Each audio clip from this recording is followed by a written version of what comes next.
Mark, you say that one person's life can be changed by watching an episode of a TV series, Yes. and I believe you mentioned that yours was. Yes. Well, I realized as a kid that a single episode of a single TV show could change you forever. It could make you a better person. It could inspire you. It could define the pattern of your entire life for the better. And but of course, that has to be an episode that's written from an emotional truth. It has to be very powerful, very well done, and it has to be something you've never seen before, something fresh. And certainly Outer Limits and Twilight Zone and Star Trek were filled with those kind of episodes. When I saw City on the Edge of Forever on Star Trek by Harlan Ellison, it was astonishing, because in that episode, Kirk goes back to the 1930s, he falls in love with Edith Keeler, played by Joan Collins, and then he learns that in order for the history to work out the way it's supposed to, she has to die. And so he not only lets her die, he stops McCoy from saving her. He physically holds him back so she can be hit by a truck. And this is in the 60s, when every TV show was, of course the girl's life gets saved, of course love triumphs, of course the hero, certainly the hero is not responsible for an innocent woman being killed. And so, you know, essentially Kirk commits murder, you know, with forethought. And to see that, to see that the message of that episode was, there is a larger good, and you must sacrifice the thing you most dearly love for other people, for other people. And that's a profound statement. I mean, you know, if you look at what Martin Luther King was doing, what Gandhi was doing, they're living from that truth that you have to sacrifice everything for the larger good. And even if it's the ultimate sacrifice, you do that. But it was that 1 hour of television that taught me that incredible lesson profoundly, because it had courage. It had emotional courage. It had artistic courage. Or when I saw in Twilight Zone, Walking Distance, or Kick the Can, or Eye of the Beholder, or on Outer Limits, Soldier, or Demon with a Glass Hand. These are amazing pieces of work.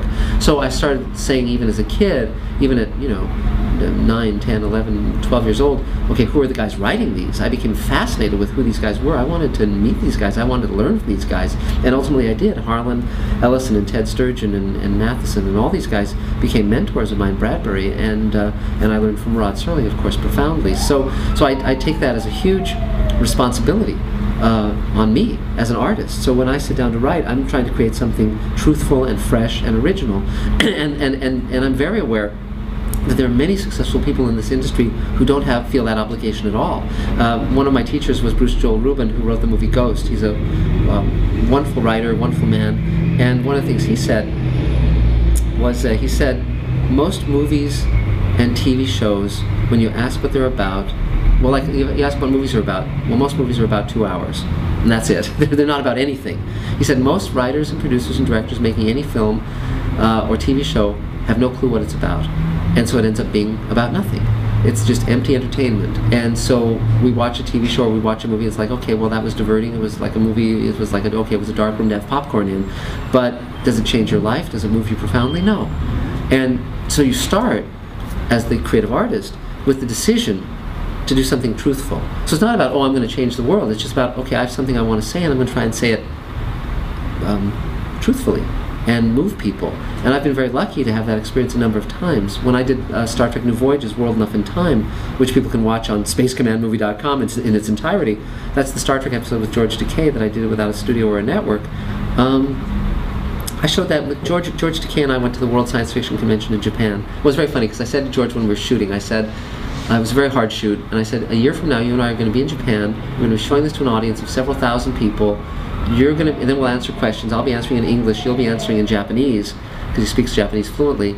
And then I said, a year from then, from that, we'll be nominated for the Hugo, which is the top award in science fiction. And that's exactly what happened. Mm-hmm. But to show that on a big screen to an audience of 3,000 people and get a standing ovation with people's, tears streaming down their face, to have Japanese guys come up to me in tears saying how much they loved it when they're speaking Japanese, and I still understand what they're saying because they're so moved.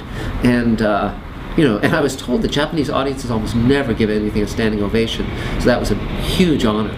So I knew that I had taken something from my deepest place in my heart and done my job.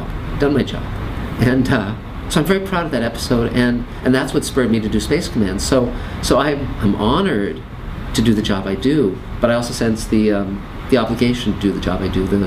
I feel a strong obligation to my audience. So, yeah. So you saw the vision of what would be? Yes. You actually sort of saw that in your mind's eye? Yes. Well, the way it works Okay, here's how writing works.